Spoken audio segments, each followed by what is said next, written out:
약속하신 말씀 위에서 영원하신 주의 사랑 힘입고 성령으로 힘써 싸워 이기며 약속 믿고 굳게 서리라. 굳게 서리 영원하신 말씀 위에 굳게 서리 굳게 서리 그 말씀 위에 굳게 서리라. 주의 약속하신 말씀 위에서 성령 인도하는 대로 행하며 주님 품에 항상 안식 얻으며 약속 믿고 굳게 서리라. 굳게 서리 영원하신 말씀 위에 굳게 서리 굳게 서리 그 말씀 위에 굳게 서리라.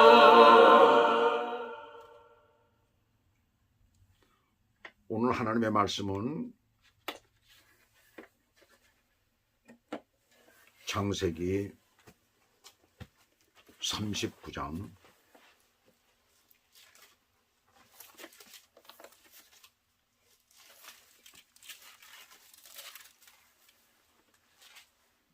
19절에서부터 23절까지 내용입니다. 오늘 하나님의 말씀 제목은 인생의 사막 가운데 피는 꽃, 형통의 비밀 세 번째 시간입니다. 인생의 사막이라고 불린 것은 인생을 한 80 정도 지금 살다 보니까 사막과 같이 아무것도 볼 것도 기댈 것도 없는 때가 있기 때문이에요. 그래서 살다 보면 그런 일들이 한두 번씩은 꼭 오게 마련입니다. 사막은 모래와 하늘 위에는 우리가 아무것도 볼 수가 없지요. 사막은 바로 그런 곳입니다. 거기다가 뜨거운 태양열과 그 다음에 또 심한 더위로 인해 가지고 갈증이 결국은 그 사람을 죽게까지 만드는, 걸어갈 수는 절대로 없는 것이고 낙타를 타고 가도 길을 잃는 수가 있고 낙타를 타고 가도 다 건너지 못하는 그런 경우입니다. 지금은 뭐 자동차가 나와가지고 낙타보다 몇 배가 빠른 차가 나와 있기 때문에 그것을 타고 사막을 횡단할 수가 있지만 그것도 모래 폭풍이 심하거나 심한 열 때문에 곤욕을 겪는 경우가 많이 있다고 해요. 굉장히 위험하다고 합니다. 사막은 이렇게 의지할 곳이 없는 곳이에요. 그런데 이러한 사막 한가운데 피는 꽃들이 있습니다.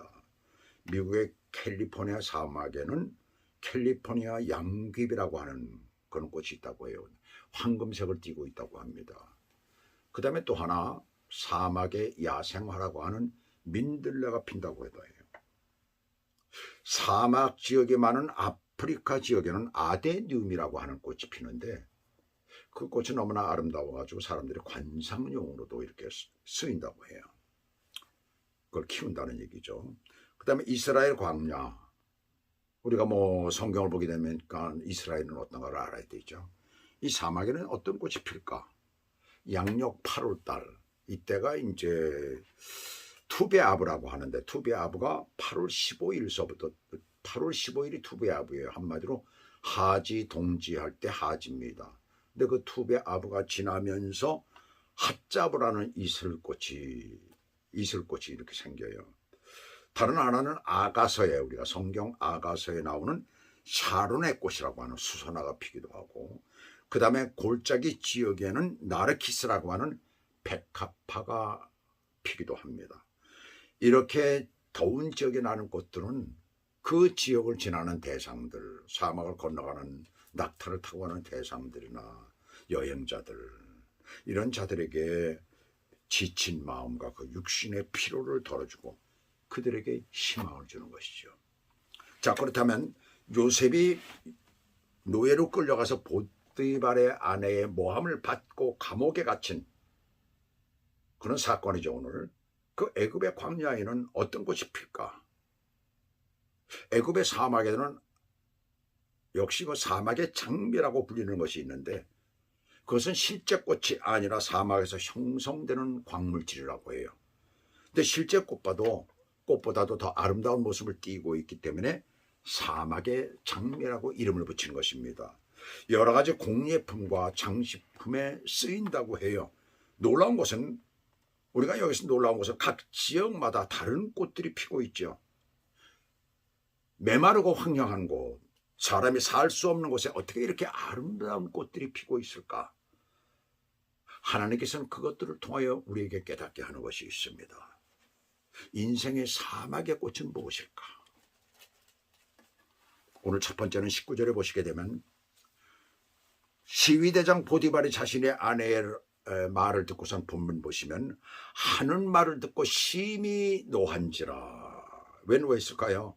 우리가 전 시간에 우리가 봐서 알지만 이 여자가 요셉을 유혹하려고 그러다가 요셉이 뿌리치고 나갈 때 옷을 두고 나갔잖아요. 그 얘기를 이제 들은 거예요. 모함을 하는 거죠 지금. 그래서 어떻게 합니까? 친위대장 집안에 있는 감옥에 가두었어요. 근데 좀 이상하지 않나요? 시위대장은 아내의 말만 믿고 자신이 가장 믿었던 종을 감옥에 지금 가두고 있어요. 어떻게 이럴 수가 있을까? 집안 모든 일에 총 책임자이기도 하고 일하는 사람들 중에 가장 믿고 중요한 일들, 아주 중요한 일들을 맡긴 그런 사람인데 말입니다. 그것도 사실 확인도 안 하고 자신의 아내의 말만 전적으로 여기 믿는 것을 우리가 보게 되죠. 물론 변명을 해도 통하지 않았을 거예요. 증거가 있으니까. 옷을 두고 도망쳐 나갔으니까.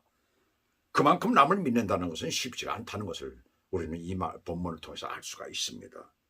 제가 손녀들을 키우다 보니까 할아버지의 권면이나 충고 같은 것은 아빠, 엄마의 한마디보다도 훨씬 못합니다. 할아버지나 할머니가 너 이렇게 해라 저렇게 해라 얘기를 해도 손녀들 잘 듣지 않아요. 그렇게 귀담아 듣지는 않습니다. 자식과 부모의 관계에서도 자식의 성장에서 가정을 꾸리면 이미 내 곁을 떠난 거예요. 그때부터는 아내의 말이 더 가깝고 아내의 말이 더 무겁고 그 다음에 남편의 말이 더 가까운 거예요. 그래서 늙어가면서는 부부의 사이가 더 좋아지게 마련입니다. 너무 그렇지 못한 부부도 있지만요. 그래가지고 결국은 그건 60, 70이 돼가지고 졸혼이라고도 하고 이혼이라고도 하고 이러는 사람들도 있습니다.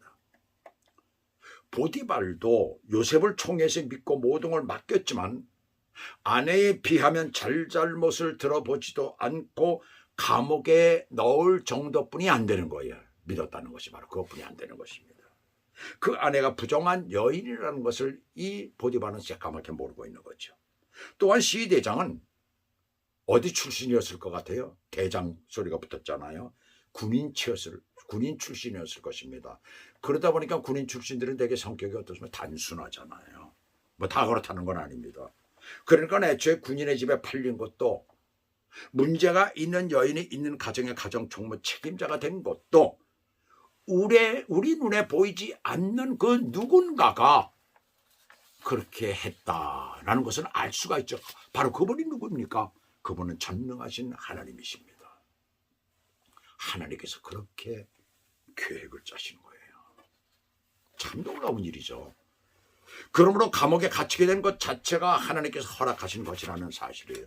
그러니까 믿는 자의 모든 삶의 족적을 우리가 살펴보게 되면 하나님께서 개입하지 않은 것이 없어요. 그것을 깨닫게 됩니다. 미국이 영국과의 독립전쟁에서 워싱턴이 이끄는 군대가 세인트 클레어라는 데에서 대피한 적이 있었어요. 그때 워싱턴의 얼굴을 그 부하가 가만히 보니까 굉장히 평온한 거예요. 그래서 이상히 여긴 부하가 물었습니다. 장군님, 우리의 패배가 장군님의 마음을 어지럽게 하지를 않습니까? 인생을 잔뜩 찌푸리고 뭔가 고민을 해야 될 텐데 그렇지가 않은 거예요. 그 부하의 질문에 워싱턴은 조용한 어조로 이렇게 대답을 했습니다. 이겨도 하나님의 손 안에 있고 저도 하나님의 품속에 있어. 참 멋있는 대답이죠. 워싱턴이 얼마나 하나님을 의지하면서 그때 전쟁을 치렀다는 것을 알 수 있죠. 우리는 인생의 험난한 계곡이나 사막 한가운데 있을 때 꼭 명심해야 할 것이 있습니다. 바로 그것은 하나님께서 나를 위하여 예비하신 길이라는 사실이에요. 하나님이 직접 계획하신 현실이라는 사실입니다. 내가 지금 있는 것이 그렇다는 것입니다. 내가 지금 하고 있는 것이 그렇다는 것입니다. 그러한 사실을 굳게 믿고 믿음으로 나아가면 그것을 견디지 못할 것이 없습니다. 절망적 상황에서의 굳건한 믿음, 그것이 인생의 사막 한가운데서 피는 꽃입니다. 그 다음에 두 번째는 그곳, 감옥은 사람들이 이 사형수들만이 들어가는 그런 곳이에요. 물론 그 당시 간통죄 자체가 사형에 해당되죠. 그러나 더 중요한 것은 시위 대장의 집 안에 만들어진 감옥은 왕에게 죄를 지은 죄수들만이 갇힌 곳이에요. 사실 요셉은 체포되는 순간 죄는 없지만 보디발의 아내가 그의 옷자락을 증거로 제시하는 것을 반박할 만한 어떤 것도 갖고 있지 않았기 때문에, 못했기 때문에 그 즉시로 사형이 되어야 되는 거예요. 그런데 하나님의 은혜로 감옥에 들어간 겁니다. 이런 일은 그냥 그 자리에 사형을 시켜버리는 거죠. 보디발이 급한 성질대로 감옥에 들여보냈지만은 그래도 뭐 이것저것 묻지도 않고 제대로 알아보지도 않고, 한편으로는 생각할수록 성실하고 또 하나님이 함께 하시는 것을 보디발은 늘 목격하고 있었다고 그랬잖아요. 바로 그런 요셉, 그 요셉의 죄에 대해서 아마 보디발도 약간의 의문을 가지고 있었을 것으로 추측이 됩니다. 그래서 우리는 어떤 환경 가운데서 어디에서도 늘 성실하게 최선을 다하여 그렇게 살아야 되는 거예요. 즉시 사형당해야 될 사람이 감옥에 들어간 거 아니에요. 이러한 요셉을 하나님께서는 보디발의 마음을 움직여서 죽이지 않고 왕의 죄수의 감옥에 넣었던 거예요. 언제 죽을지 모르는 중죄인을 가두는 것입니다. 그래서 후에 왕의 관원장들을 만나게 되는 기회를 얻게 된 거예요. 그곳에 들어가자 어떤 일이 생깁니까? 21절을 보시면 여호와께서 요셉과 함께 하시고 그에게 인자를 더하사 간수장에게 은혜를 받게 하심에, 자, 여기서 이게 중요한 간수장에게 은혜를 받게 하심, 이거 두 가지로 해석을 합니다. 저는. 근데 나중에 나중에 제가 또 한 문단에서 더 말씀을 드릴 것입니다. 근데 여기서 더 중요한 것은 하나님께서 요셉과 함께 하심에, 이것이 첫 번째입니다. 함께 하심에 주목을 해야 됩니다. 요셉은 그동안 노예로서의 생활이 보디발의 집과 감옥이었죠. 그 두 군데서 생활이었습니다. 그런데 두 군데 다 여호와께서 함께 하셨다는 거예요. 놀라운 일이죠. 예. 그런데 이 말씀이 나온 뒤에 가정일을 돌볼 때는 우리가 성경을 보시게 되면 형통하게 되었다라고 되어 있고, 감옥에서는 인자를 더하셨다. 형통하게 되었다는 것은 뭐예요? 모든 일을 하는 것마다, 손을 대는 것마다 다 잘 됐다는 얘기잖아요. 인자를 더하셨다는, 감옥 안은 고통당하는 곳이잖아요. 앞길이 캄캄한 것이죠. 사막과 같은 곳이잖아요. 그런데 인자를 거기서 더했다. 하나님이 그를 돌보셨다는 것입니다. 인자, 하나님의 인애가, 그 놀라운 그 하나님의 사랑이 그에게 임하셨다는 거다. 인자를 더하시니까 어떤 일이 벌어집니까? 그 인자는 뭐예요? 영어로 멀시잖아요. 멀시.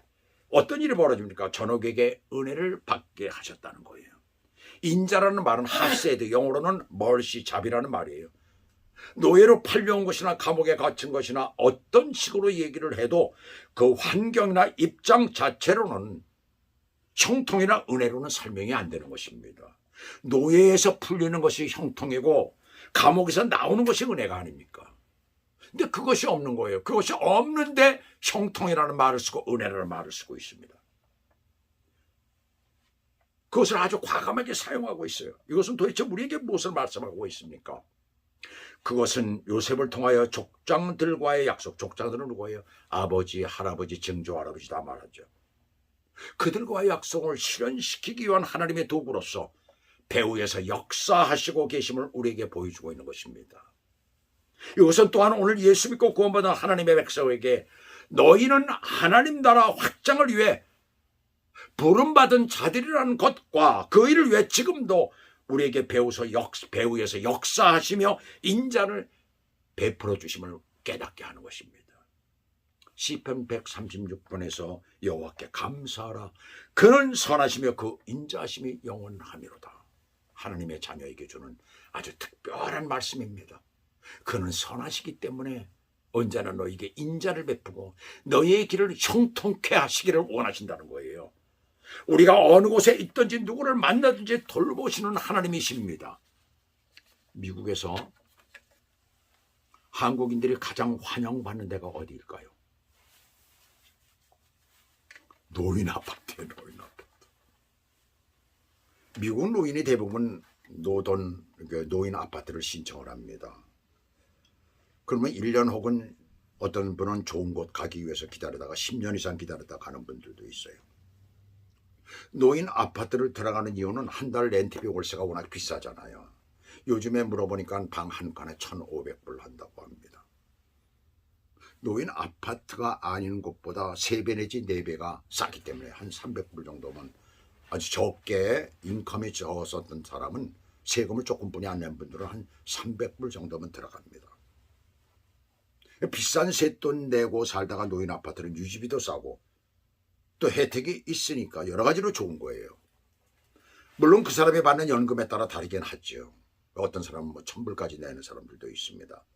그런데 노인 아파트에서 한인 노인들을 좋아하는 이유는 절대로 한인 노인들은 렌트비를 밀리는 일이 없어요. 미국 사람들은 이거 가지고 돈들 안 내가지고 소송 걸고 그런 아주 시끄러운 일이 얼마나 많은지 모릅니다. 그리고 또 좀 불편한 데가 있어도 외국 노인들처럼 항의를 하지 않아요. 그런 거 별로 하지를 않습니다. 그거 하는 사람은 조금 여기서 공부를 했다고 하는 사람들이 그러죠. 그 외에는 절대로 하지를 않습니다. 왜 그러냐면 영어도 미숙하기도 하여서 잡는 경우가 있죠. 미국을 오래 살아도 영어를 잘 못하는 이유가 있어요. 우리의 말과 영어권의 말이 전혀 어순이 다르기 때문에 그렇습니다. 그래서 늦게 40대, 50대 이상 이렇게 온 사람들은 영어가 잘 안 되는 거예요. 워낙 어려서부터 이 순서가 있기 때문에 듣는 거는 이제 오래 살다 보면 듣게 되죠. 또 책도 읽을 수 있죠. 근데 그게 안 되는 거예요. 말할 때. 급하게 이렇게 말을 해야 되는데 마음만 급해지지 이게 순서에 따라서 그들이 원하는 한국말은 너무나 쉽잖아요. 동사나 주어가 바뀌어버려도 알아들어요. 그 외국 사람들 와가지고 거꾸로 얘기를 해도 우리는 알아들어 무슨 얘기인지 알잖아요. 근데 미국 사람들은 조금만 그게 바뀌어도 못 알아듣습니다. 무슨 말이냐고 자꾸 그래요. what 이 소리만 계속 하는 거죠. 어려서부터 영어를 하지 않는 사람은 힘든 거예요. 그래서 꾹꾹 참고 지나갈 때가 많아요. 그럼에도 하나님께서는 인자를 더하셔서 이곳에서 잘 살고 있고 자녀들이 성공하는 경우가 많아요. 다른 나라 사람들하고 그 부분이 다릅니다. 언제나 성실하게 하나님만 바라보며 사는 분들은 하나님만 믿고 사는 예수 믿는 사람들이 많이 있어요. 이곳에 하나님이 인자를 더하셔서 이 나라와 사람들로 하여금 은혜를 베풀게 하신 것입니다. 하나님이 인자를 더하실 때 아름다운 꽃이 피는 것입니다. 그 다음에 마지막으로 어떻게 인생의 사막에서 꽃이 필까? 감옥 안에서의 범사의 형통입니다. 오늘 본 말씀 범사 형통했다 그러잖아요. 고난 가운데서 형통해요. 감옥이 어찌 형통이라고 할 수 있습니까? 고난이 어찌 축복이라고 할 수 있겠습니까? 보시면 하나님의 인자심이 요셉에게 임하며 어떤 일이 벌어졌느냐 하면 간수장에게 은혜를 받게 하셨어요. 간수장은 누굽니까? 나를 감시하는 자, 갑질을 할 수 있는 사람 아니에요. 나를 의심하는 자가, 나를 억압해야 하는 자가 은혜를 받을 때 그때 꽃이 피는 것입니다. 바로 그런 역사가 일어났다는 얘기예요. 간수장의 눈에 좋게 보이게 하시고 그리고 은총을 베풀게 한 거예요. 간수장이 요셉에게 특별히 은총을 베풀게 한 거예요. 그러니까 간수장 22절에서 보시면 옥중 죄수를 다 요셉의 손에 맡김으로 그 재반 사물을 요셉이 처리하고, 손에 맡겼다는 것은 감옥의 행정과 죄수 관리 일체에 관한 권한을 위임했다는 것을 뜻합니다. 대단히 파격적인 일이죠. 이거 있을 수 없는 일이 벌어지고 있는 거예요. 그뿐 아니라 요셉에게 맡긴 일에 대해서 일일이 점검하지 아니하고 그대로 다 받아들이고 그대로 다 믿었다는 거예요.